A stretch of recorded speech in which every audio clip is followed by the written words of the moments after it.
So as the presidential election nears, the issue of crime is weighing on the minds of many voters. A CBS News poll taken earlier this year found 63% of voters said crime would be a factor in who they vote for president. This despite FBI data showing reported violent crime fell 3% in 2023, and the nation's murder rate saw its biggest drop in history. But crime still plagues some communities. CBS News medical contributor Dr. Celine Gounder takes a look at women trying to end the cycle of violence in Chicago. Inside the UCAN Center in one of Chicago's most violent neighborhoods, it's a war zone now, but it's our reality. There's calm and the promise of peace. Raise your hands. How many of you have lost somebody to gun violence or yourself been involved in gun violence?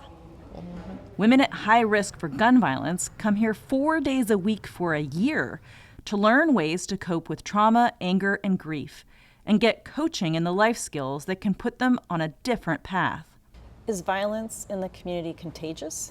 Yes, very contagious. Women like 21-year-old Kayla Medina. She's already lost her sister and boyfriend in shootings. Have you ever found yourself in the crossfire?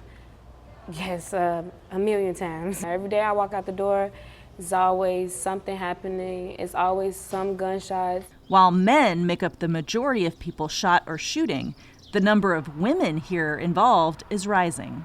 Last year, we had about 90 women killed from gun violence, and nearly 500 women were shot. Krista Hamilton from UCAN developed the program. If all they know is the west side of Chicago, then they have no vision to think outside of this community. It's just very important to show them an exit. Shiro is part of an anti-violence approach called community violence intervention, designed to stop crime and violence before they happen. Trained specialists establish relationships with people at the highest risk of being victims or perpetrators of violence. They provide support and often respond to crime scenes, working to de-escalate tensions. The police cannot do this alone. This is a societal issue. I don't want to go this alone. I don't want my officers to go this alone.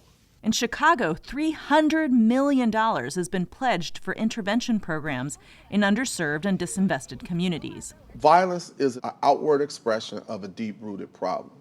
It might be housing. It might be education. It might be mental health. Chico Tillman from the University of Chicago's Crime Lab has studied the cost of crime and the return on investments in intervention. What's been shown in terms of the cost effectiveness? When a homicide takes place, there's an investigation. The case goes to court. The case gets prosecuted.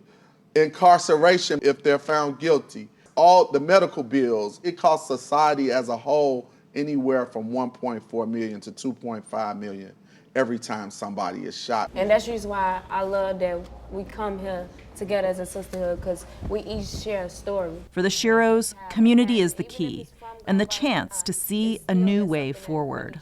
For CBS Saturday Morning, Dr. Celine Gounder, Chicago.